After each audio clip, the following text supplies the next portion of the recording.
different. I'm not different. Am I? I guess he's just... Most people quit jiu-jitsu at white belt and blue belt. It's a tough sport, but I do think there's a problem with the way we're teaching it. White belts go into class and they're just taught a random move for the first 2 years and getting beat up at the end of every class. It's not like the most productive thing in the world. So I've made a quick curriculum. You can use this however you like, jump in and out, and hopefully this helps get you through and survive the beginning phase of your jiu-jitsu journey. This is an assessment I made for myself and my students to bring clarity to my game and their game. And I find it really helpful to just put yourself on the right track and see yourself being more efficient. Okay, first we're going to go through something super basic, is how to find your stance and be comfortable standing. So if I'm standing with an opponent, there's a couple things I want to consider, but because there's such a big threat of wrestling, like people grabbing your legs, double legging you, you just have to have your hands in front of you. So I think of it like a sheep and they butt heads. One of the best lines of defense are my hands and my head. So when he goes to reach, I can kind of keep my stance low, kind of like a sheep using the horns. So that kind of just naturally gets our heads a little bit low to stop a lot of attacks. Depending on the time range, so if the match is 10 minutes for a higher level match or a super fight, then you're going to want to be a little bit higher because you can't maintain this stance. Wrestlers are used to maintaining this stance for 3 minutes at a time.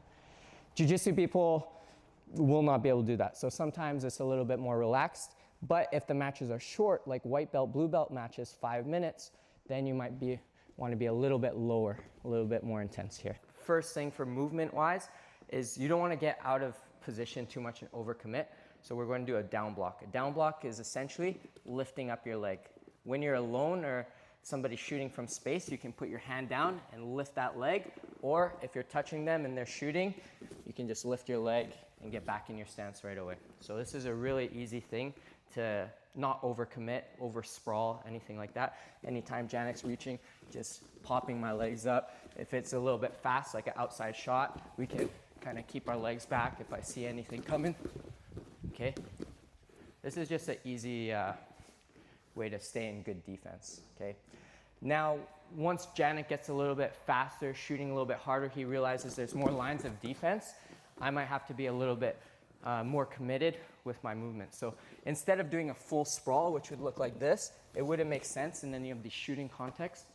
So I'm going to do what I call with the kids a baby sprawl. So I'm going to sprawl into a position like this, hands and knees, and circle back. So as soon as Janek starts shooting, we're just sprawling our knees out, redirecting, hands back in front. So Janek looks for anything, shoots.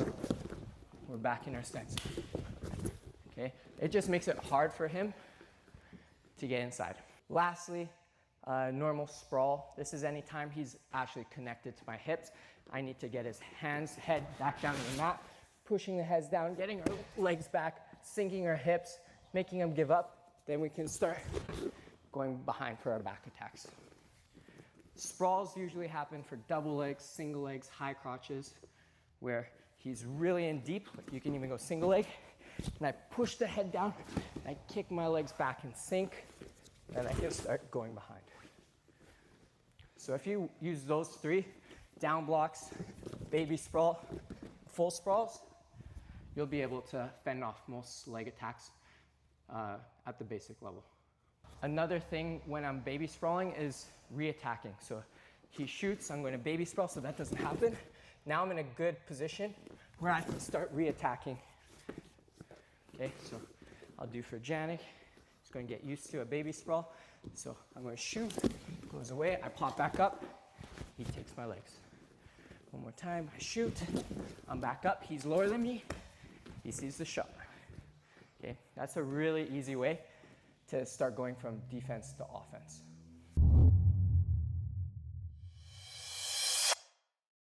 Okay, so now we're going to look at hand fighting. Hand fighting is a really important part of jiu-jitsu.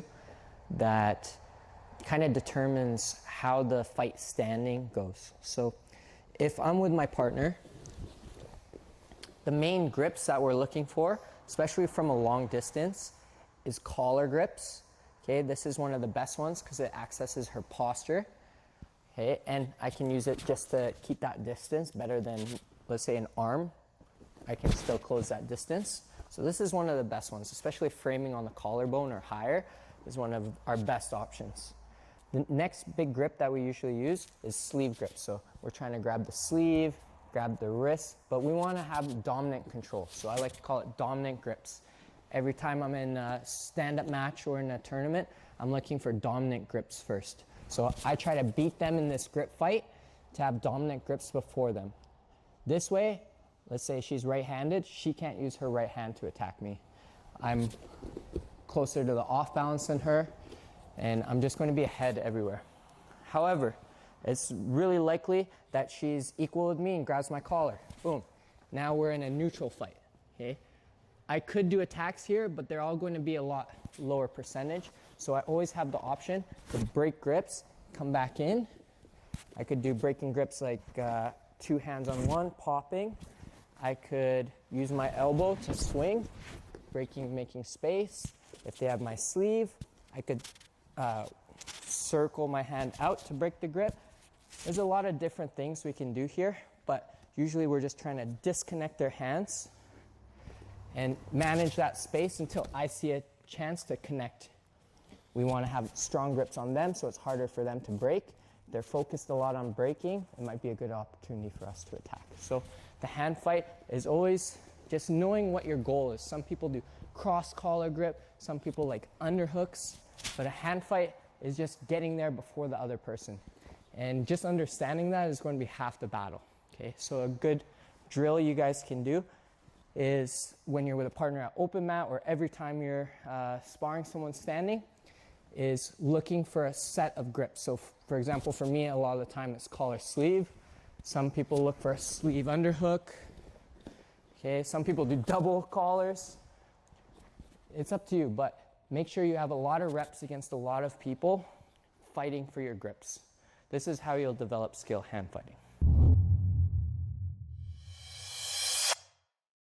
So next we're going to look at going from our off balance to transitioning to the ground. So we have to get our opponent's hips to the mat. A good saying is double legs are hard to get, easy to finish. So we're going to use these off balances to set up easy double legs. Okay, this is going to be something that will carry you from white to black belt, so it's a good investment of time. Okay, a lot of the time people just try to shoot what we call blast doubles, where you just shoot from space, but these are super unlikely to work unless you're like athletic specimen. So you want to set this up well. So first we do a snap down or a sprawl. I get their hands to the mat. Now as the person starts raising up, I'm going to take an angle and now I'm going to shoot. So as they come up, shoot. And I'm going to take that top position by snapping them down, driving through, okay? This is also a concept called a re-attack that you should always be looking for. Maybe she shoots for her double leg, I snap her down, and I look for mine. Okay, this is a really, really effective move and great to start out with. Next is we pick up a leg. We make them hop, we catch the foot, they're hopping around. All I need to do is stop that other foot from hopping. So a lot of times single leg people are trying to use their legs, but another easy way is just grab with your other arm, reach, and drive through.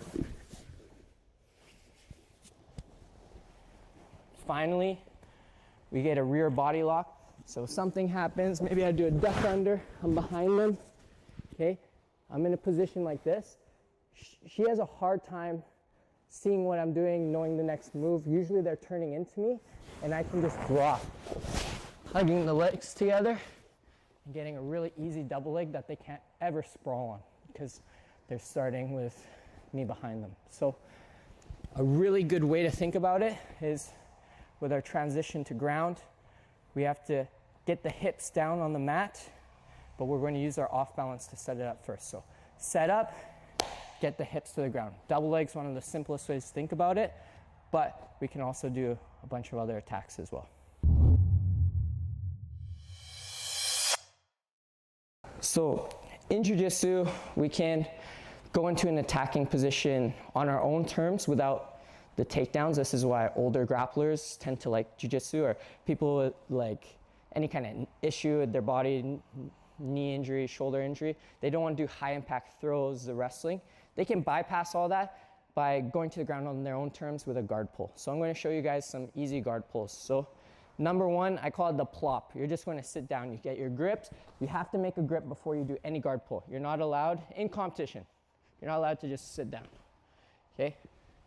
In the gym, not as much people care. Just snobby competitors will care, but it's a good habit to have in case you ever want to compete. So you have to find a grip. Usually you want dominant grips, like a collar and a sleeve, but any grip will do. So for the plop especially, you grab any grip, you just sit down to your butt. Some kids will even fall backward, but the next important part is attaching right away. Getting close, whatever. It's the easiest one. If you have really good guard retention where no one can pass no matter what you do, a lot of people don't care. They'll just plop down. The next one is a little bit more safe, a little bit more offensive. I'm going to connect to his hips before I even fall. So I'm going to have my grips. Usually you want to stop the foot that's coming to the hip. You want to control that hand so he doesn't pick up a single leg and start passing you right away. So if we're here, I'm going to try to grab that grip. I'm going to put my foot up and fall to the side. This puts me in a good position. Let's spin. To start attacking right away. I can start triangling because I have this foot on the hip. I can start lifting him up. A lot of good attacks and a lot of control there. So generally, we're controlling, moving around, off balancing. I see an opportunity, step on the hip, and I'm ready to play guard. And the last one is the slide. So this is my favorite. This is how most competitors will pull. They have it in their head, I want to pull guard first. I want to be the person who gets to the floor first. There's a lot of advantages with most rule sets to doing so. So I'm going to do like a flying scooch bum. So basically, scooch bum is this drill they do in warm-up class, right? I'm going to do that flying. I'm going to catch, sit, and slide my legs in. So I'm going to be looking at Janet. I'm going to connect, post, slide, get my legs up high. Okay. There's also a lot of distance, so I kind of like to make sure I have an arm's length and a half. So I make sure I have space, and I catch. So this one's a little bit more athletic. It's kind of in the same realm of like explosive takedowns. But if you're serious about playing guard and you want to do competition, this is for sure one to learn. So post, slide, feet up. As soon as you're on the ground, you start getting your offensive grips, your favorite guards, and just run with it. Next, we're going to talk about guard retention. One of the biggest things people don't understand about guard retention is you have to have like a sticky guard. If people are able to run around and disconnect your guard, you're going to get past. There's no amount of framing and defense. Like, sure, you can self-frame and do a lot of stuff, but if you can't make meaningful grips, your guard is done. So, huge common mistake I see is when you're going against a passer, it's very important to use our legs in jiu-jitsu, but people will go supine, lay on their back without their grips, okay? This is a recipe for disaster. If I can't make real connection, he's going to be ahead of me. He's much more mobile. So something I tell the kids is monkeys don't climb trees without their hands. So they're not going like this, trying to climb trees. You have to use what you got. So if we're sitting here, we're going to battle using our hands, make the grips, then we can start connecting. Okay? This is going to make your guard way better, much stickier. As well, when we're connecting, we want to try to use the sole of our feet, usually in the gi, to create max amount of distance. We can start using our legs and our hooks as they start breaking down that distance, but this is where you want to be for maximum defense. So anything goes wrong, we can try to scooch out, square up, and reset ourselves. So let's say we're playing, he starts passing my guard, I can start scooching out, get my grips, start attacking again. Okay. This is a much better way to treat guard retention than just being able to like shrimp away or fill the holes with your hands. Okay. You're always going to be behind in that race, so you need to be able to reset yourself and get meaningful grips. Okay, this is a quick concept that I feel like has stuck with me from being a kid to being an adult grappler. Works gi, no gi, and it's just something to like keep in mind when you're playing guard. So if I have Janik with me here, I was at an open mat with this like visiting black belt guy from the States, and he's told me how he looks at guard is he looks at his guard as a headlight. Okay, so his car has headlight, the headlight is shining light that goes from the edge of his knees. So no matter where I go, it's his job to keep me in the headlight. So whether I go sideways, forward, I blitz, he's always going to be keeping me in his headlight. Same thing, if I put him on his back and start passing, he's going to always be trying to square up and keep me in this headlight. So I try to pass, he's going to keep me in these headlights. He never wants to stay in an area where I'm not contained in his headlights, where I can start putting pressure and threatening his guard. So no matter what, we're always looking to reset ourselves where our headlights are pointed at our opponent. So I start passing, he can either retain flat or he can scoot away. So sitting, so he's a little bit more mobile. So maybe pin, he can scoot away and just keep me in his headlights. This is a good thing to just always keep in mind to maintain good positioning with your open guard. One of the main games I like to use to teach guard retention is flanking to north-south. So as the top player, I'm just going to try to stand by Janik's shoulders against his will, and I can't drop my chest, I can't drop my knees. So this is me running to north-south over and over, and he's going to have to keep squaring up, recover. He can sit up, he can make any grips he wants, he just keeps trying to be squared with me and keep his feet on my gi. Imagine he has dirty feet, he's trying to ruin my white gi. That's the game. Okay, so if Janik's over here, so this is where I'm trying to end up. I'm going to start in front of his guard, fully connected. He can put his feet on me, his grips, and as I pass, he's going to have to try to retain. As I pass, he's going to try to retain. If anything goes really wrong, he can scooch out, get his grips, recover. This is going to make him a really hard player to pass if he can get really good at this game. Boom. I'm going to go over some seated open guard stuff, just really basic. So let's say we're seated, we're playing with like a 2-on-1 or something. Number one is going to be to get underneath, okay?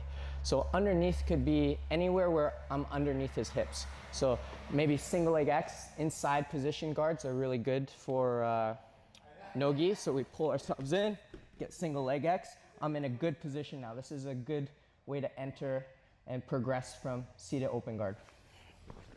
Okay, so going underneath, I could go underneath to like a shin on shin guard and start playing, making him off balance here. Or I could start going around him. So instead of going through the legs, I could go around the legs. This is like getting behind them, start taking the back, okay? It looks more complicated, sometimes it is, but generally, it's just you're flanking them, you're going around them. If I pull him, this is also going around the legs. Whatever I can do to do that. When I'm playing with my legs to do this, I'm just kicking him and turning him with my legs to give me the opportunity to go around him. Okay, so we have inside, go around. The next one's going to be pretty much getting his hips to the mat, okay? This is where wrestling up dummy sweeps come to life. So I could be trying to get inside and I see the opportunity to push his hips or catch the leg up. Okay, once I'm here, we just finish the wrestle, make his hips fall. One more time. So I could be in a position like this and I see an opportunity to connect to his hips. Come up, use it like a wrestling match and get his hips to the mat. Okay, the wrestle up is really effective, especially when they're a little bit more cagey. If they're coming towards me, flanking, going underneath is a lot easier. But if they're scared of me coming, backing away, it's easier to get a nice wrestling shot, which would be way harder if I'm diving in from my feet. From bottom, wrestling becomes a lot easier, with a lot less resistance. So that's a super quick overview of seated guard that can get you playing right away, instead of just trying to pull closed guard like this for all day, okay? Awesome, thank you.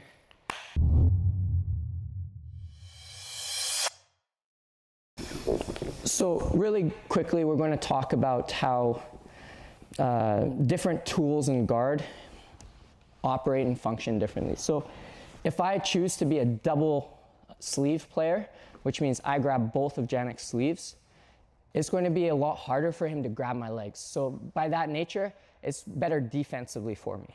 So if I'm here and I connect to double sleeve and I'm playing, we call this supine guard, I'm laying on my back, supinated, okay? It's harder for him to grab my ankles and start passing my guard right away, okay? I have better attention. My feet are usually on his hips, on his biceps, and just going back and forth between these, can be chopping out his legs, tripping him, lifting him up, okay?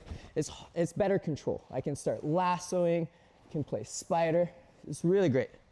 However, my ability to control his posture, which means his spine, is a little bit weaker than if I was to grab his collar, right? So if I'm grabbing him, there's not much I can do. If he deadlifts up, I might be able to switch to pant grips, but then I'm momentarily without any grips. He could pass. So that brings us to collar sleeve. So let's turn this way.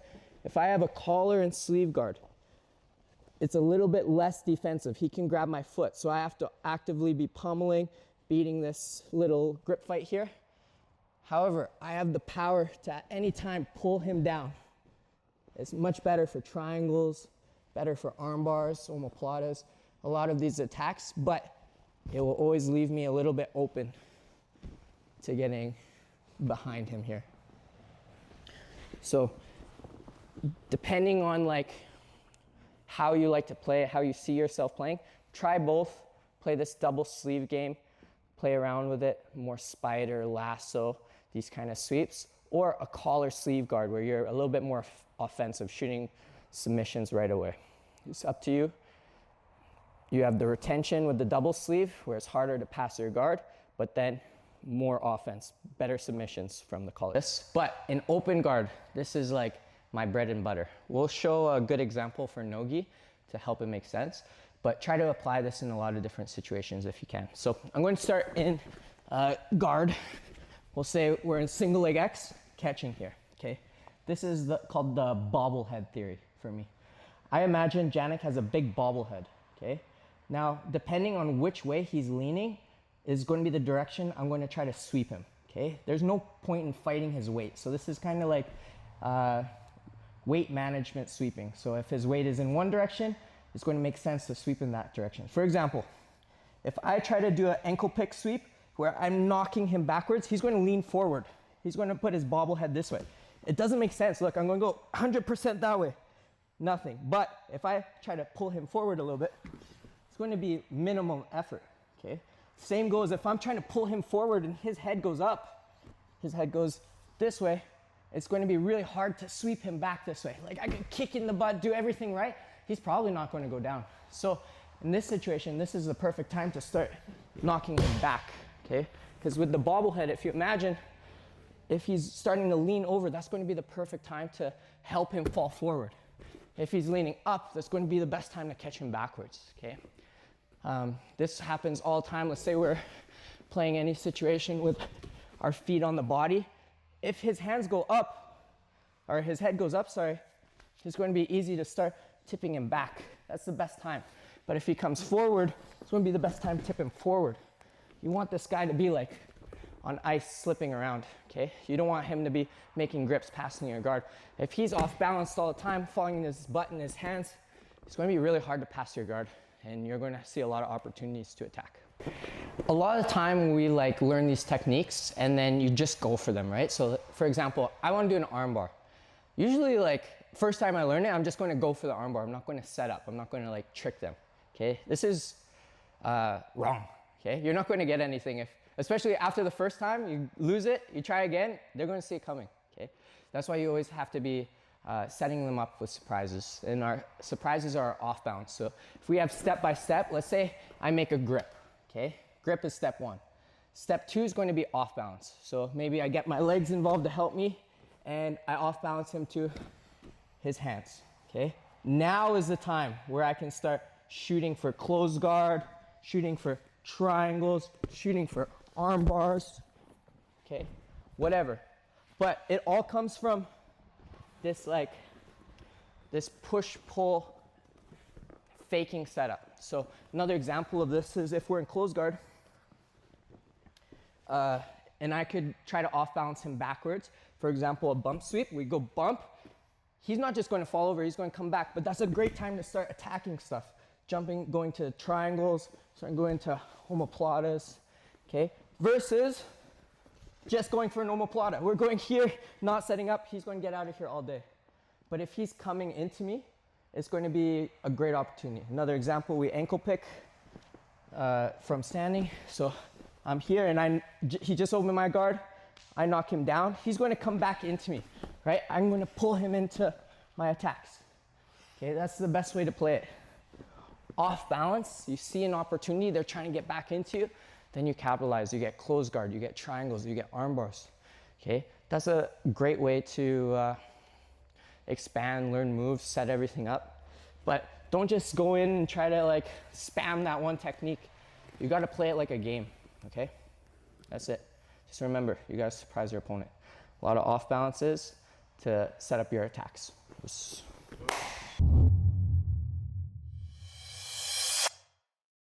We're going to go through a quick closed guard system. So this is a top lock or a high guard system. So if I have closed guard here on Janik, usually I try to get one arm square with my hips. After this, I have the ability to start climbing up high. So this is where we want to be. This is our home base, okay? I'm just locking my closed guard over his shoulder. This makes it super easy to start breaking him down with my leg, throwing the other leg over, getting a really easy arm bar, okay? So we're here, we make sure our arm is center, maybe we're trying to drag it across, whatever. We start climbing and locking, adjusting, okay? I can start pulling him down, pushing, whatever, breaking that posture, throwing over to arm bar. That's our first option, okay? Next, we have pendulum sweeps. So all of the sweeps require an arm to be trapped and taking him over that trapped arm. I'm going to use my other hand to get some kind of scoop grip. Usually it's underneath. Sometimes in the gi you can grab pants, but we're going to go underneath, open, chop. Just make sure you can't post and get over top of him quick, okay? Sometimes this is a battle. You're trying to get up to your elbow before he can. But ideally this is a good setup for other things as well. So we get the arm to the middle, we start climbing. We can fake this. We can go arm bars, or the last option is maybe he's resisting, he's fighting back. I can start dragging his arm out for the back take. This one's really simple. You're just finding your 2-on-1 grips and guiding them to the side. Because my hips are at a weird angle, it's tough for him to recover, okay?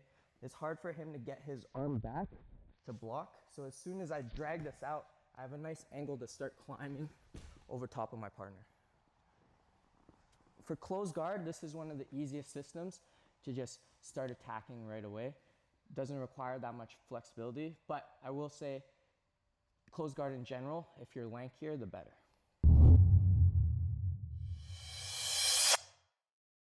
Half guard is like a really common skill. Not many guys specialize it. Usually it happens after knee injuries and they can't play open guard as much and they specialize. Other than that, guys aren't really putting that much time here, but it is a really high value skill to have in jiu-jitsu. So the number one thing is just knowing how to recover to closed guard or to open guard. So they're going to fight for this closed space, trying to get chest to chest, trying to get over my knee line. And I just have to prevent that using frames across, pushing out with my other leg and finding space to get my foot back on so I can start attacking right away, triangles, arm bars, or closed guard, okay? That's number one, just recover. That's like basic skill. You could end here or you could start attacking, okay? The other skills, we're going to start by going underneath our partner, okay? So I'm under here, I want to go underneath. So I'm going to see this tunnel and shoot myself in, switching to a lat grip underneath and pulling myself through, kicking my legs from this side to the other side, okay? This is called deep half. Deep half operates just like an X guard. If Janik stands up, okay, this is an X guard where I'm trying to make him fall over. I'm trying to make him fall over this way, try to make him fall over backwards. Deep half is just like a really crushed, slower version, okay? So sometimes we're hugging, sometimes we're hiding our arm, but we're going to be here, okay? Really easy will be to get our legs underneath, sort of like an X guard. So we try to extend him out and get my legs underneath. So one goes under, over, and I'm going to start pushing him, pop my head out. Now I have access to his back. I can start climbing for wrestling up, or I can go straight for the back take, okay? This is one of the easiest ways to play deep half, just trying to get your head out and go through the tunnel. I have a lot of kids at like 8 years old to 12 years old who just hit this all the time. Their head, they just see as a tunnel, and their head's trying to get to the other side. So if we look at it this way, we're in half guard. There's a tunnel here. I'm trying to scoop myself under the tunnel. So we're going to go under, push, get the tunnel bigger. If I need help, I get my other leg, kick, start coming up, and I can do whatever I need to do. That's number one, okay? Another option is going to be, I have a hard time getting this. Maybe he sprawls out, whatever, it's tough, okay? I'm not going to be able to anymore. If I try, I'm going to get squished. So instead, I'm going to try to use that space to get to an underhook and build up, okay? These are going to lead to wrestling situations. Let's move this way. So I have an underhook, good head position. I have a good angle. My angle's not out here where I hurt my shoulder. Come down, I have a good strong base. Next, I'm going to try to use my other leg to peel his leg out so I can extract my leg. Okay, this is a much better situation now from half guard where I can start throwing my arm out and taking the back. I can just start bullying him. I have a better position where my arm's a little bit more free, where I can start attacking his legs like double legs. Or if he's really hammering me down, trying to throw me back down, which is really common response, I can roll through and get on top. This like area to fight, this dog fight is really effective, especially if you like learn to live here. Getting up here, being the person with more experience in this position will be amazing for your guard game. Okay? And our last attack is going to be a really simple one. It's getting both feet to the inside. So we talked about this being a tunnel before. This time, I just try to find a way, usually by hipping out, to get my foot to the inside. Now, essentially, I have a butterfly guard, but with a loaded leg. Now I can start taking out this post, lifting, creating different situations, switching my grips, going into butterfly sweeps, or single leg X. So I'll give you guys a couple options here. We're here, he's trying to crush me, I get this leg in. Okay, if you don't have the flexibility, just shrimp out till you can put it in. Next, I can either square up and start playing my butterfly guard, or I can pull him up and start playing single leg X guard. Maybe we'll go from a different angle here. So I'm here, he's trying to crush me, I get this inside. I'm going to go over this time and elevate, shoot to single leg X. So I'm basically throwing him up to mount, pulling my knee in, and catching here. Now I can go leg locks, go to X guard, put him down, wrestle up, whatever, okay? But if you play this game, you're playing half guard to recover. You're playing half guard to get underneath, to get around, like the dogfight position. Or you're trying to, what was the last one I just said? Get inside. Get inside the legs. I'm going to have a lot of options to be dangerous here versus somebody who's just holding on for dear life, which is most of the case. Most of the time it's the case, okay? So half guard's a big game. I suggest just taking one piece that you like, just working with it, and then as you struggle, ask questions, and then start building. But just get experience there. A lot of people avoid getting experience in the half guard. First, we're going to go through one of the most important things to know fundamentally in jiu-jitsu is just to open the closed guard. So if I have Janik here putting me in closed guard, one of the most important things to remember is I have to set the intention to always try to stand up. If I stay down here or play around too much, there's just too much opportunity for him to off-balance me, for him to set up submissions, whatever. So I want to build height and make it hard as I can for his legs to open. Okay, so if I have Janik open his guard here and we just look at it, the idea here is to build as much pressure as we can to open up the ankles. So me building height is going to put as much pressure as I can here. So if I just try to stand up here without using my hands, I'm loading up my legs a little bit too much weight here. So it's going to be like a squat or a lunge, right? So I'm carrying way too much weight. So the trick is always putting your weight into your hands as much as possible. So for like the little kids, I just have them make a dragon with their hand, put it on the stomach, and then as we press forward, we can stand up way easier. At this point, there's a lot of pressure here, and I just need to shove the knees a little bit to get my legs back out. That's the bare minimum, okay? But just having my arms here, there's a lot of potential for him grabbing my legs. So one of the most common grips is grabbing the arm, putting the weight in the arm, standing up, popping open. Another grip I like, I'm going to grab the armpits or put the lapels, but usually I just grab a quick armpit grip, put the weight into the hands, pop up, walk my hands up, going back. The last one, my favorite, I'm going to get a choke grip on one armpit, so it's still hard for him to reach my legs. Pop up, angle off, going into a passing position, okay? This is super important to just build this height and not be a sitting duck. So always putting your weight into your hands to help you build up. If anything goes wrong, he ankle picks me and sweeps, okay? An easy thing we can do is frame, pinch our knees, and create a scramble where we're scooching out before they can do anything. This is a much better fight to work on rather than sitting there waiting to get choked and armbarred and hoping they open on themselves, okay? That's it.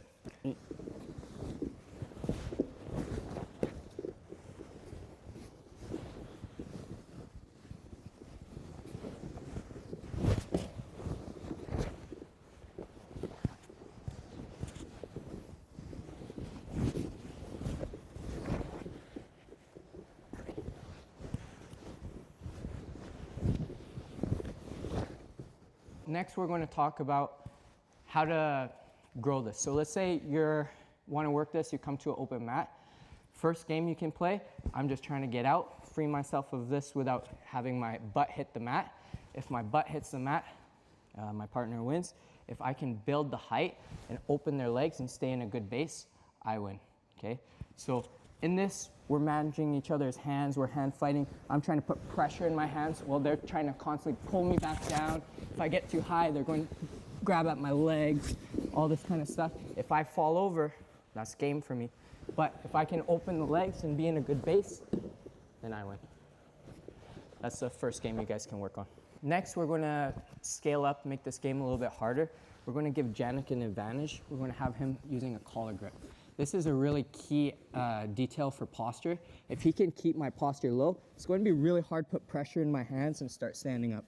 So in this game, I'm going to have to figure out ways to deal with that, popping the grip off, making him give up on it so that I can stand back up, skip the guard. Okay, so you did it starting good posture, you did it with a collar grip. Now the third game is going to be, he's going to have double control over top, having my posture broken. I'm going to have to fight out of this. So maybe I got the takedown, maybe whatever, I got the sweep, but now I'm in a really bad position. I'm going to have to fight through this, break all the posture, and work through everything to get out. If you can go through these levels, you're going to have no problem standing up over and over, but it takes time. You have to play these games, have to spar lots, be in these positions, be against different body types, then you're going to get better.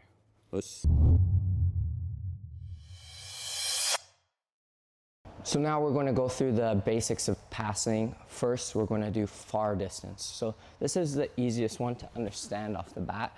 Basically, for a kid's perspective, it's just throwing the legs to the side. But for us, it's how we can conquer this line of the feet. So when Janek's playing guard, he's usually trying to have the max amount of distance, which is connecting his feet to my biceps, to my hips, but he wants the sole of his feet to manage the distance. That way he has the most levels to fall back on. Okay, so he's here putting the feet on. This is the battle of the feet line. My job is try to disconnect his feet and start passing. And that's where we can start connecting our techniques. So we have a couple options here. We have, once we grab both pants, going into a Toriando pass, throwing to the side, getting our chest low, connecting to the body.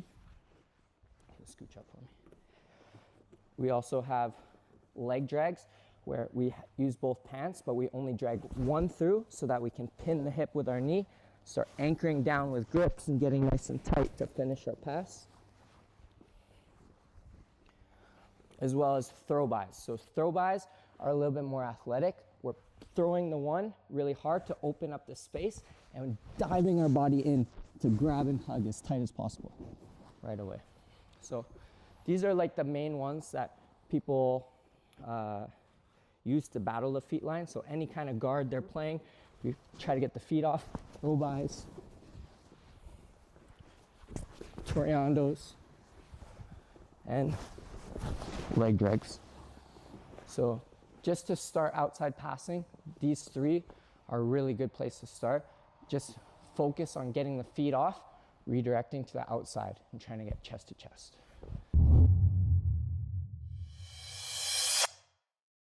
So now we have middle distance. We're at the line of the knees.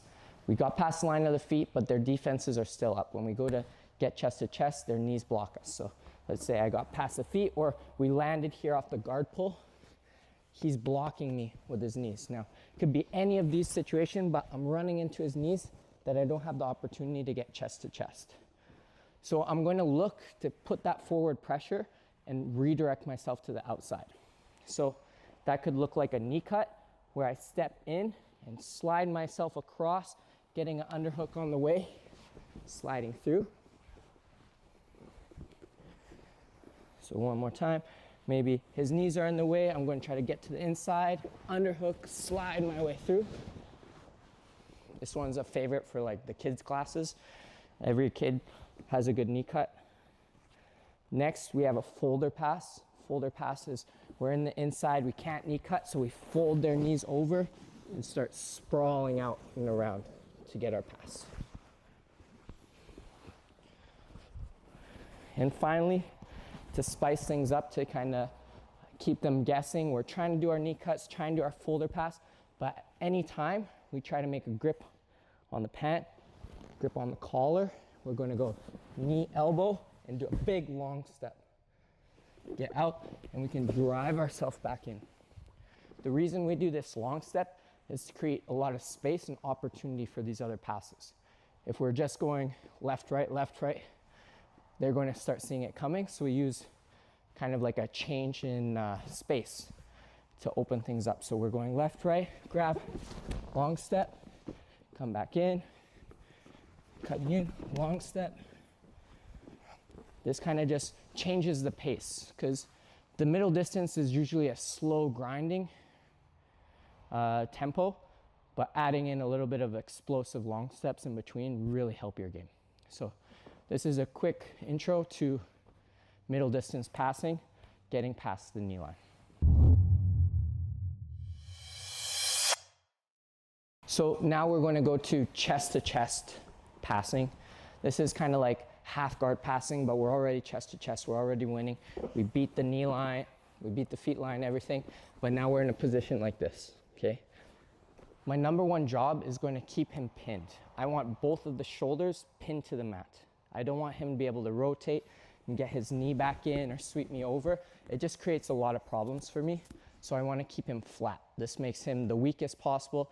Because I have his leg pinned, it starts twisting his spine. I like to think of it, if somebody's spine is twist, imagine doing a bench press. So if I'm twisting his shoulders down and he's trying to do a bench press, he's not going to be as strong as if he has everything aligned, curled to the side. He's going to be very strong. So my job is keep him flat. I can use underhooks where I scoop under the armpits to keep him flat. I can use cross faces where I scoop across his face and make him turn. And I can also use head blocks. So instead of a cross face on this side, I use my head to make sure his shoulder can't turn. So with these three, I like to hold the shoulders down and try to extract my leg from this lock. So now we'll look at the extracting of the leg. Go here. So he has my leg here. I like to try to get my hips high to free my knee line and using my other leg to start opening that space. And no matter what direction, I'm always staying on top until I have the opportunity to pop my foot out. Okay, so I have a position like this, cross face underhook. I like to walk my toes so his knees naturally slip. Use my other leg, and I can take it in multiple directions. I can take it back to the knee cut side. I can take it to the mount side once it opens. I can switch my body and go the outside, start kicking it off. But whatever I'm doing, I'm using my upper body to pin his upper body and using my legs against his legs. I have the advantage of knowing what I'm trying to do where he doesn't. He's just holding on, trying to unpin his shoulders, and he's not sure when I'm going to explode, when I'm going to change the direction, and it's really difficult to be the bottom player. He's taking the hardest pressure from mount, so it makes this one of the best passing options, but you got to get through all the levels of their defense to get here. The last part of passing that's often overlooked is stabilizing the pass, okay?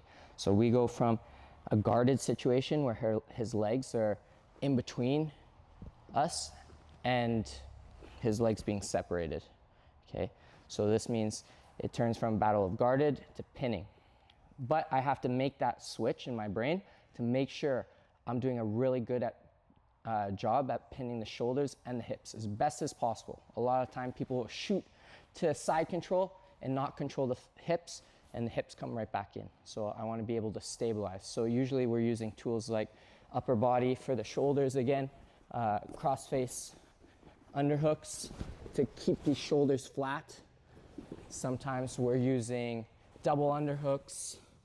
Sometimes in the gi, we have the luxury of using the sleeves to keep the shoulders where I want them, as well as opening up the lapel, stapling to the floor, connecting it to the other hands, just making it really hard for these shoulders to move. But we also want to focus on the hips. Some people will cover the hips with their knees, so think of like a knee on belly where I start turning his hips. This makes it harder for his hips to move and turn into me. Some people will cover over top, so a knee on belly over top. Some people will turn it and staple, so it's harder, but I don't want to just ignore the hips. If I pass right away and I ignore the hips holding on, his hips come in. It punishes me right away. So I want to do something to immobilize them. Make sure they can't move. Staple them one way. Staple them the other way.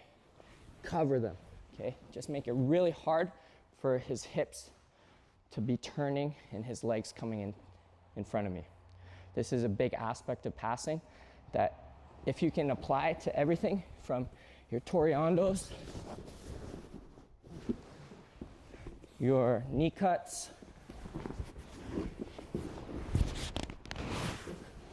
and your half guard passing,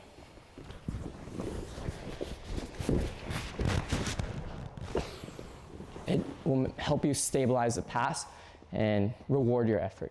So always remember to pin both the shoulders and the hips as soon as you pass. Okay, next we're going to look at the north-south position and its pinning and attack potential.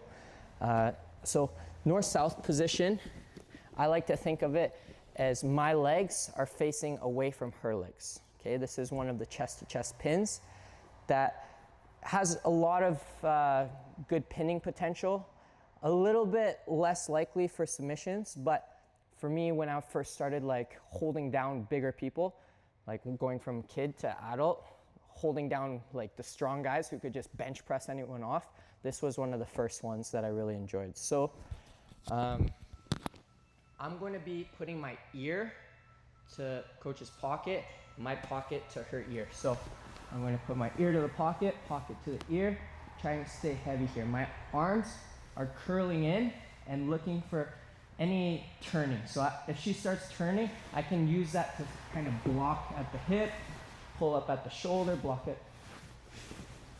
Any way that she tries to turn, I'm trying to put like little wedges to make sure it's going to be hard for her to turn.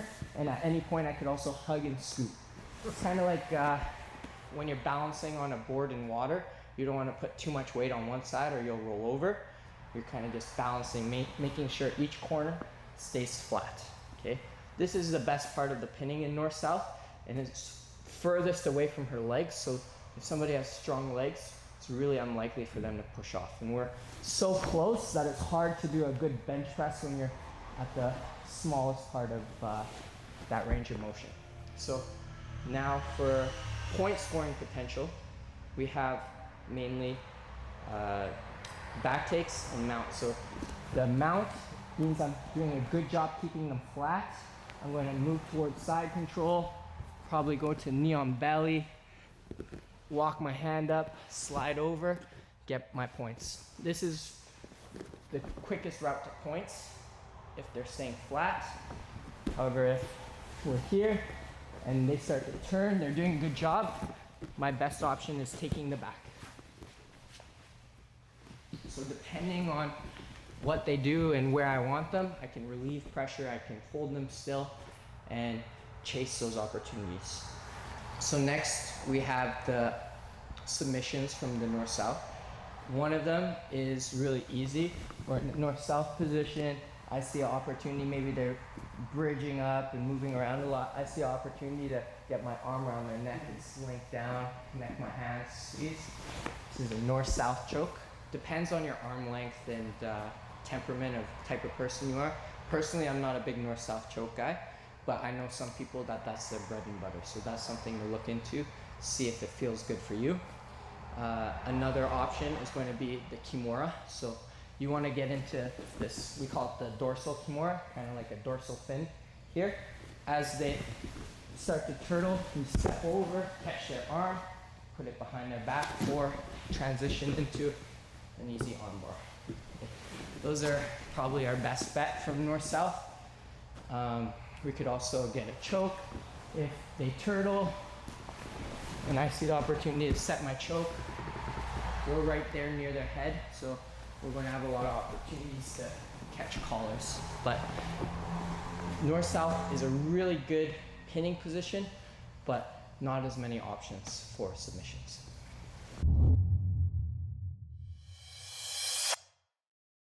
So the next position we're going to look at is side control and the knee on belly. Okay, these kind of work hand in hand, and you'll see why. They're very similar positions. First of all, for a good side control, we're going to have our partner laying down, and we're going to have what's called a cross face, which is scooping right under the head and scooping under the shoulder. Usually hands locked. This is like a normal side control. Okay. Now, my favorite detail to make it tight is I'm going to lift them up, grab my middle finger as deep into their armpit as possible, and then I'm just going to pull my elbow back to my hip, and that's going to make it really tight. I won't even need to drive pressure. This is just something that takes out all the slack, makes it a really tight position. They're going to have to wiggle their way out. It makes it 10 times better. So that's my one thing for holding side control.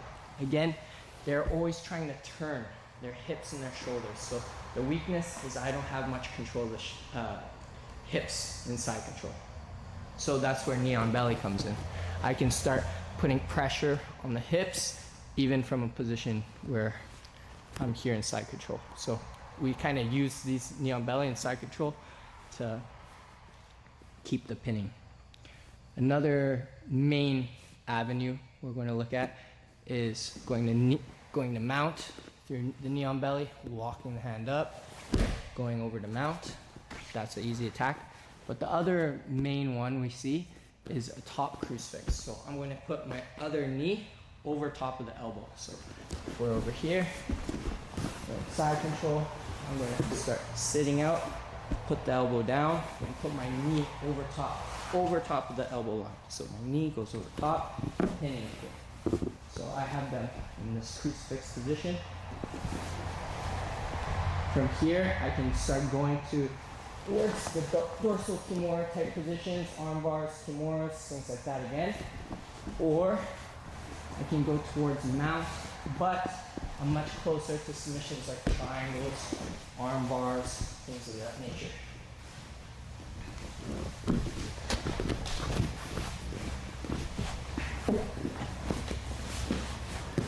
So we can play this game of pinning the arm and looking towards going towards the head or towards the body. Either way, I'm starting to isolate the top shoulder or sometimes the neck as well. So in side control, you're trying to make sure the shoulders at all times pin to the mat and make sure the hips get covered. If they're bridging, moving, shrimping out, you have to keep that space managed. You can't just let them, you're pinning the shoulders really well, their shoulders are flat, but they start turning their hips and then getting their knees inside. That's where all the trouble comes. Versus I keep it tight, moving around, I see them moving away, I keep that space, I even cover the hips. Now it's going to be extremely hard for her to reguard. That's just a super light overview of side control, but it's going to help you till black belt. Or at least brown belt. Next, we're going to look at the mount position by breaking it down into smaller chunks. It's one of the best positions in jiu-jitsu because it gives us the most amount of control of their core, making it easy to go towards a single limb, and it lets you put so much pressure on your opponent while scoring a lot of points. So if my partner is laying down here, first we're going to look at the low mount. Okay, a personal rule I have for myself is I'm not going to hop onto the mount. Just because I'm a smaller player, I'm not going to hop onto the mount without a crossface or underhook. I'm not just going to go like this because most of the people in the gym will just throw me off with their hands or kick me off. It's not a position, for me at least, that I can just use my legs to control. I need my whole body. So I usually like to have some kind of upper body control first, like underhook, double underhooks, cross faces, something. I don't need all of them, but I need something to keep my upper body attached. Now, once I mount, I'm going to try to use my legs to kill their main movements. So the main movements to escape from mount is going to be shrimping and bridging. So I need to be able to kill this movement. One way I can kill it is by stretching the legs out. Now it's going to be harder to turn for the shrimp or make a big bridge. So this is where gripfighting. So I'm here, I interlace the legs like this and stretch them out. This is a good way to avoid any of that movement. Another way is locking my guard and pressing in. It just makes the bridge a lot heavier. And the last thing is, if it's all going wrong, I can always transition back. Okay, I don't want to get rolled over. I did a lot of work to get on top normally, so for them to just bridge me over or kick me off, I don't ever want to be knocked over, so I'm okay with always being able to go back. That was a huge realization for me and being comfortable on mount. So that's low mount, really killing that bridge in the shrimp and making them tired. They're carrying most of your weight flat across your body. That's the most amount of pressure you can put on them. Next is the high mount. So we start taking their arms up while we're in low mount, and now we're going to transition up high. Okay, now I'm sitting on their chest and I'm ready to start finding different angles to attack and keeping their arms away from their body. So an example is like, I get high mount always before we go to an armbar. Okay? It makes the armbar extremely easy, versus if they're in tight, I'm not going to be able to get it away from the body. So we use low mount to work the elbows up, switch to high mount, then it's going to be easier transition. Another type of mount we like to use is almost like a back take. I'm going to help them turn, or they turn for me, and I switch and put my heel to the tummy, and my knee is going to glue to their back. This is called technical mount. Okay, I have the options to do chokes. I have the options to do arm bars. It's a great position. So between those three, switching low mount, moving the high mount, moving technical mount, I'm going to have a lot of dynamic attacks, and it's not just going to be one attack hitting them. I'm going to have a lot of different angles to come at them, and then I learn to adapt different problems. So if I learn, okay, I have a problem here of them catching my ankle, I can start taking the back and getting more points.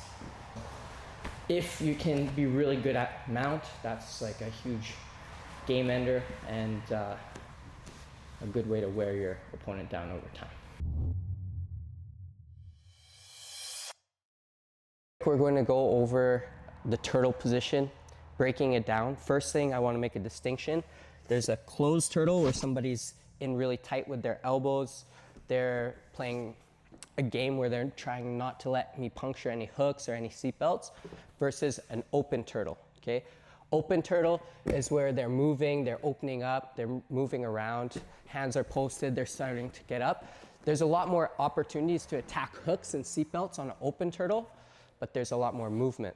Versus a closed turtle, it's hard to puncture hooks, but it's easy to mess with their base. Okay, so first we're going to talk about messing with their base. At any of these corners, we're a little bit too reinforced that if Janik makes a strong turtle and he's tightened up, and I push into any corner, so let's say this corner, straight through the back, where the knees and elbows meet, if I take him sideways here, forward, not going to budge. Forward, back, it's really hard. Usually I'm blocking arms going forward, taking them back. This way I'm a lot more mobile, and I'm taking out their base in a way they're less athletic. If I get him sitting here, I can shoot the seatbelt, penetrate the hooks, versus here he's pretty athletic. I could fall off if I don't break him down first. So I need to be able to take him over the side to open up the turtle. So if I'm here, I'm going to start opening up the turtle, taking him to the side. Now as he opens up, I'm going to have opportunities of seatbelt, throw in hooks, or our next part, which is being able to chair sit. This is extremely important with any back take scenario. So I'm going to have Janik on the side like I broke him down here. Okay, a chair sit is I have back exposure, I have the seat belt, and I'm going to put my knee along his back to hide myself. So I'm going to have you turn, please.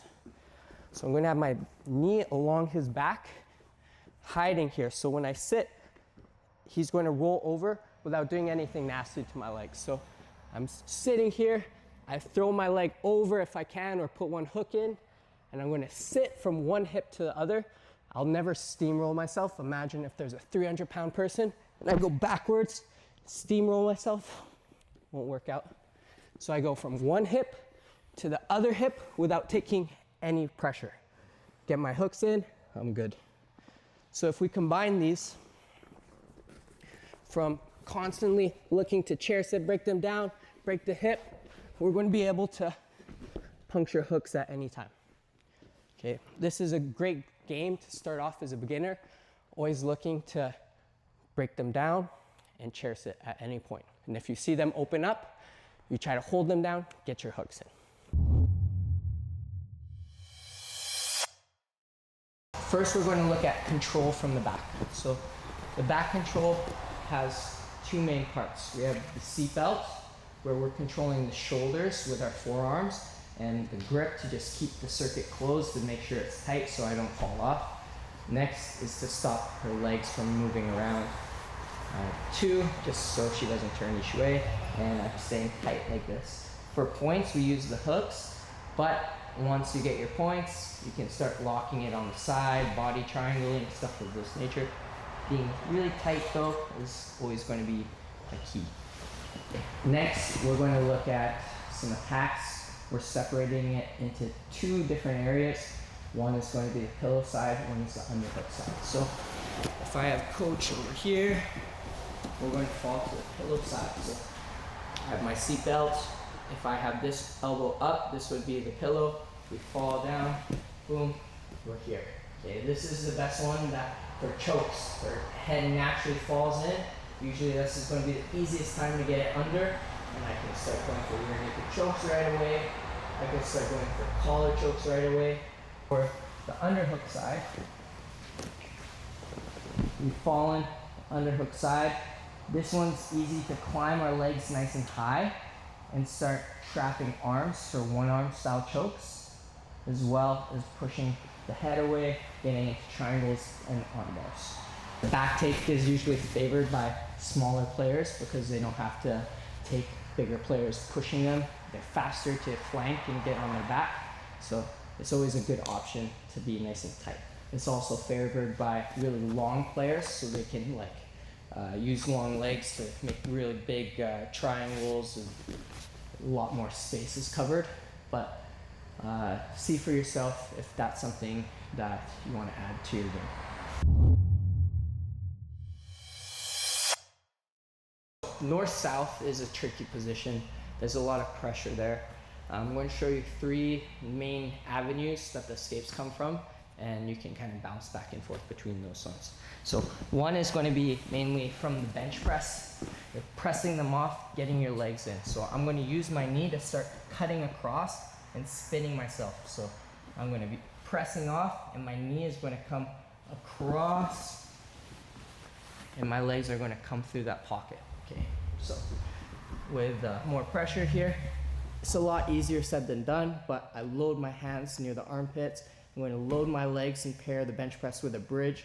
Bridge, get my knee in, coming through, walking, and just getting my legs involved. Okay.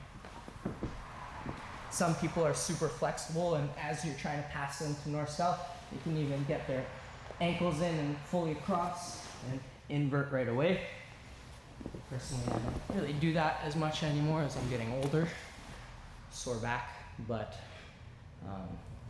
that is an option for younger and flexible people. Next is turtling, which is one of my favorite options. I like to avoid any situation in chest to chest where I'm fully taking all the weight on my chest. It's harder to breathe. You're just in a really bad position where you're weighing down over time, versus being in a turtle.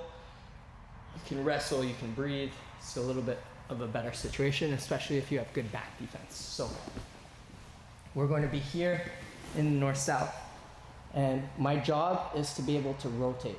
Doesn't matter which side, but usually I try to glue one arm to my body so that I can rotate.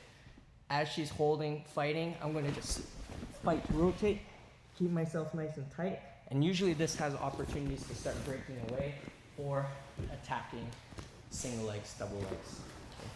This is my favorite option, but we can go over the most simple option now, which is going to side control and just getting a normal shrimp escape. So for this one, you want to get your frames ready. You're going to start walking yourself, getting your hands to one side, making sure your shoulders are turned off the mat. This won't work if you're flat. Turn, shrimp out, make that space, make good frames. Knee comes in, make the space. So more fluidly, go here, gonna make the space, knee comes in, catch. Okay. It is a super hard position. You're gonna need a lot of practice, and one of the things I always think about is prevention is key. You want to start these as the position's happening, okay? As they move to north-south, as they get put there. If you're not, you're in a lot of trouble. If you're just stationary there, tired, it's going to be really hard to escape. Okay, next we're looking at side control escapes. So side control, one of the most annoying positions in jiu-jitsu. But if you understand how to make space and rotate, it's going to be a lot easier. So one really quick disclaimer is you can't escape until you take whatever is like going to make you tap off. So you would think this is self-explanatory, but like even high belts, one guy will like get tapped or pass out from shoulder pressure or something like that. So if you're taking a lot of pressure, number one is address that. Make sure you can keep fighting. If it's like in your eye, I didn't say anyone's name. You did. I didn't. Bro, he's gonna watch this and be like, I can't believe it. Yeah, but he's gonna learn. There's a lot of people that are going to try to go through the steps, get their frames, but if they're eating too much pressure, it hurts their back, they're never going to escape, or they're going to get tapped. So that's going to be the first step. Second step is going to be to make space. Okay, we're trying to pair making space and rotating all the time from side control. So mainly rotating towards them, but sometimes away for different turtle escapes. But mainly we're looking at two main ideas here. We're trying to pair our pressing from our frames with shrimping out and bridging. Okay, those will help us make the space. So once we achieve that, we have this space. We have two options here. We can go elbow to knee and start getting into things like half guard, close guard, pushing ourselves away, going across. But sometimes after maybe the first time, they'll start adapting to it. It's not going to work. So the second one is going to be using the underhook to get to the leg. So this is more like going to turtle or going to wrestling. So I'm going to use that space, maybe use my knee, but now I'm going to use my hand to search for a leg. Okay?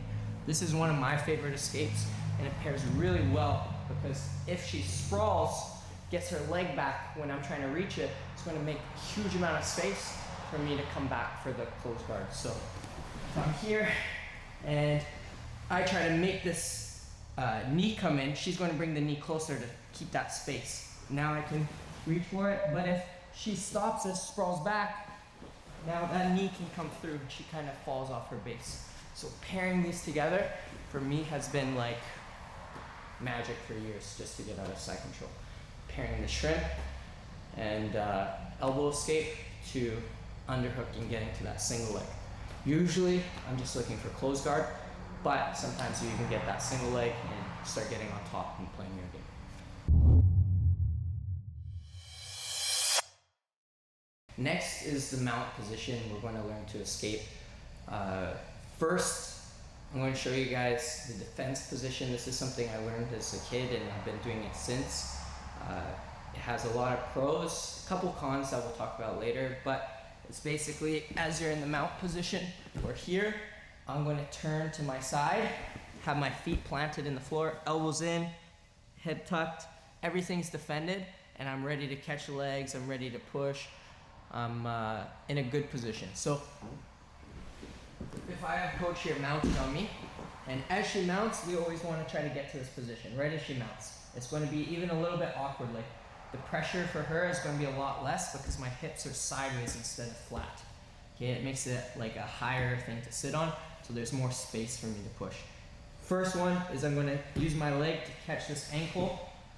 Super easy, I'm already out of mount, but I don't want her to pass again and start getting a lot of points on me, so I'm going to get my elbows in, push, get my knees up, shrimping. Okay, now I'm in half guard. If I want to, I pull my foot out, start going to open guard. This one, bread and butter. As soon as they mount, catch that leg, go like crazy to get to half guard.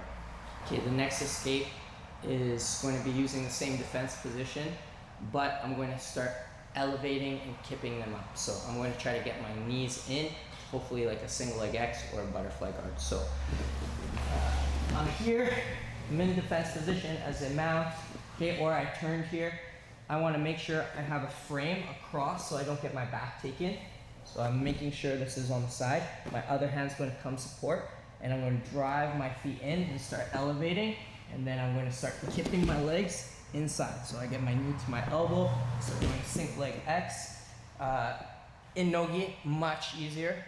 In gi, a little bit harder. They can anchor down a little bit more, but this is an option. The last one, okay? I'm here, I'm trying to get this leg, trying to kip.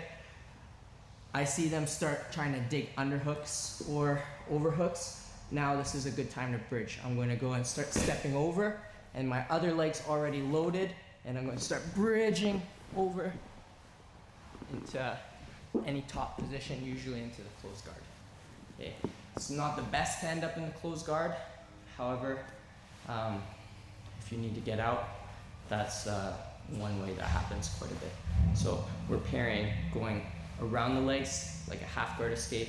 We're going completely under like a kipping escape, and we have flipping them over on top, just like a bridge escape.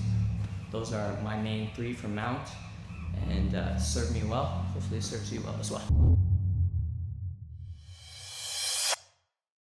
Next, we're looking at turtle defense. So there's different avenues, and I'm going to show you guys 3 different ways to look at it. So the first one is a wrestling avenue. So if I'm in a turtle position and at any time I can face his legs, so maybe he's still behind me, but I see an opportunity to face his legs, I have the opportunity to treat this like a wrestling situation where I can grab single leg, start chasing the back, or just driving him over.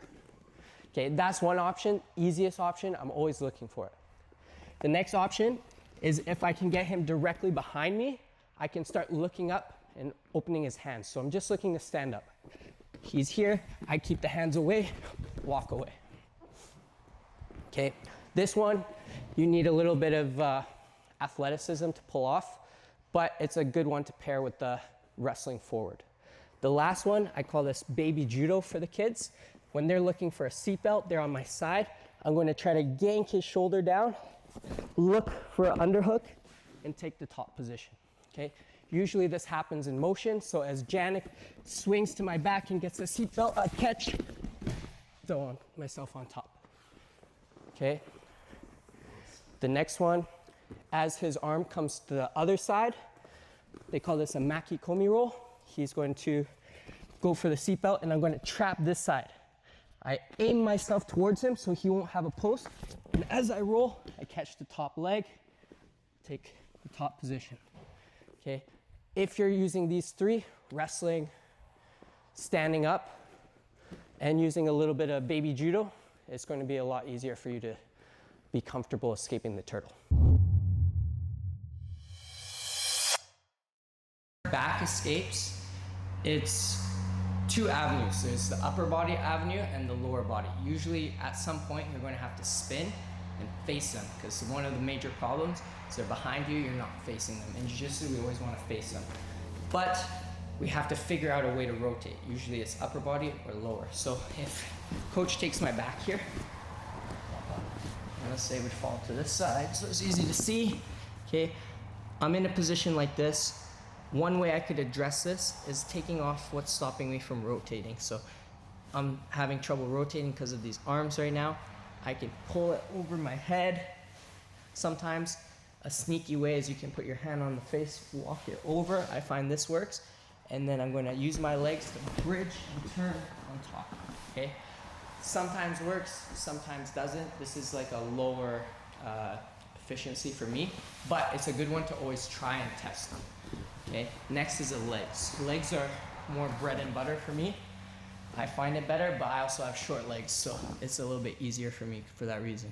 So first, I'm going to get my hips off the floor and start turning my hips straight up. Now that pops this hook slightly. Now I start walking away. If I'm having trouble with that second hook, I can use this free leg to help kick it off and walk. Now I still have the problem of rotating. If I rotate away, I'm going to get my back taken again. So I keep this arm up, and I'm going to turn in and let this arm slip up, trying to get on top. Okay, usually ending up in a half guard, but at least I get out of the position into a passing position. So those are 2 avenues you can look at, taking the arm off or taking the legs off. Both you'll have to rotate, but it'll depend on your body type and their body type as well. Next, we're going to be looking at the Americana.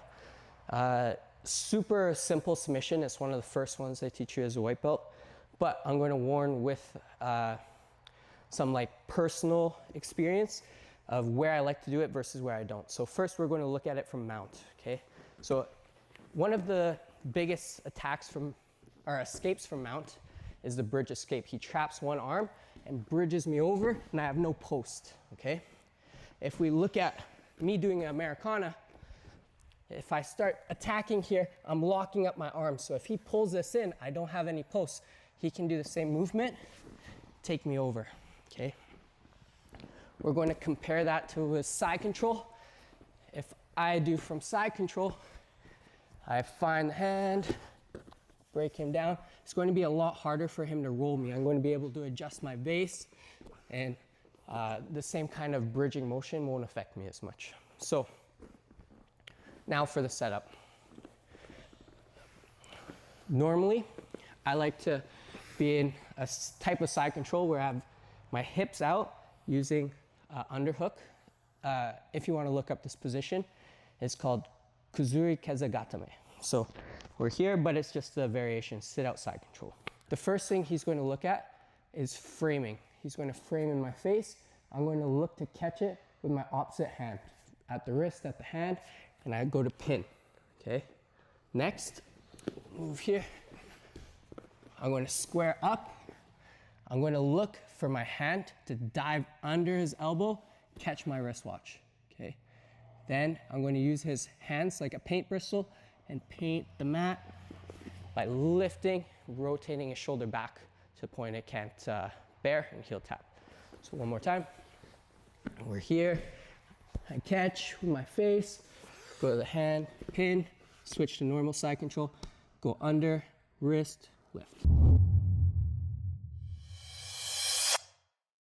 Next submission we're looking at is the kimura. So the way I like to think of it, especially from a top position, is anytime I can find the underhook, I'm getting the elbow away from the body, and it's going to be easy to find that kimura grip. So let's say we're in a knee cut or we're in side control, and I find that underhook, okay?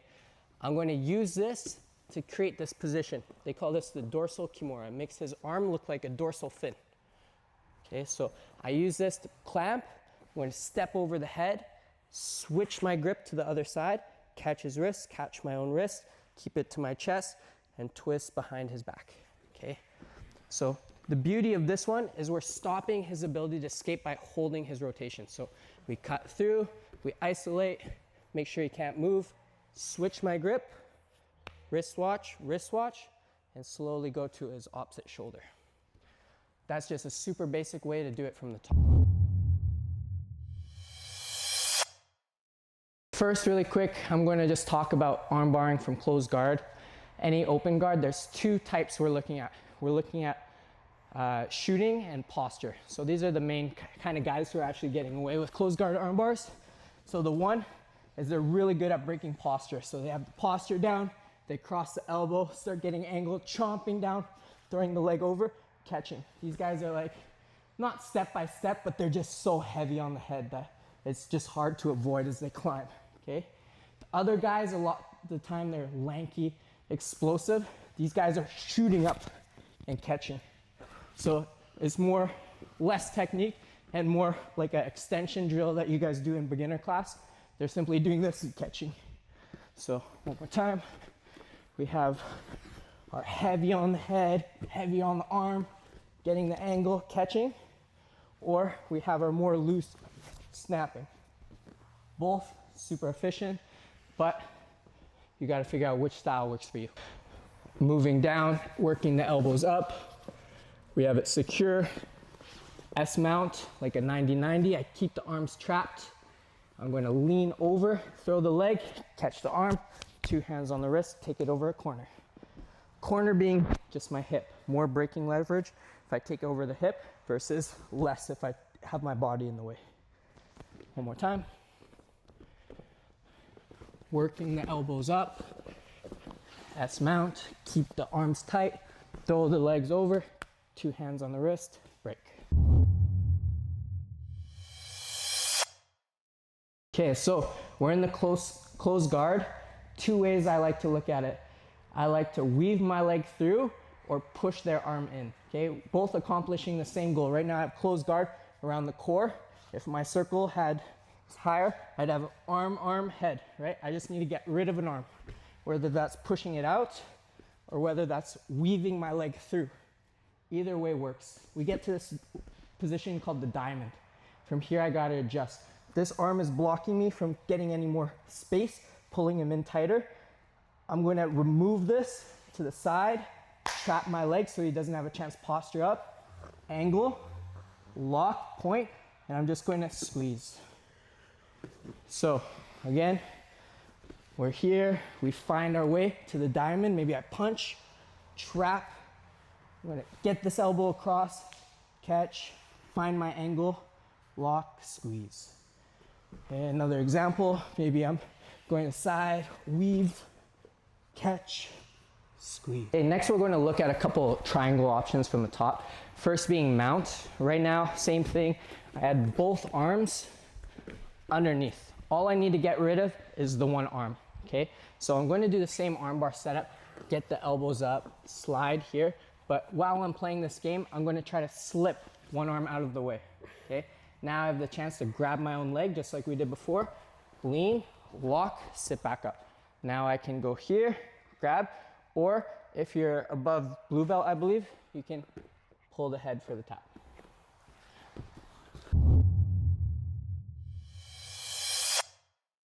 Next one is a standard rear naked choke. Before we use our partner, you can use your leg, go from the outside, go near your shoulder, your hand is going to touch over your hand, slide to your other shoulder so that your hands lock, and you can just practice a little squeeze. Or if you have your children's stuffies at home, children, just kidding. I grew up doing this on stuffies. So this is super easy. We're here, we go to the shoulder, hand goes over hand, slide, lock. We just squeeze, okay? However, what I don't want to see is putting your hand in front to get this lock, because at this point, he catches, it's game over, okay? So we play this game, putting our hands as deep as we can, hand over hand, slide it in, squeeze. Okay, a nice tip I learned when I was like 15 was pull your elbows together. All you focus on is pulling your elbows together, and the squeeze works every time.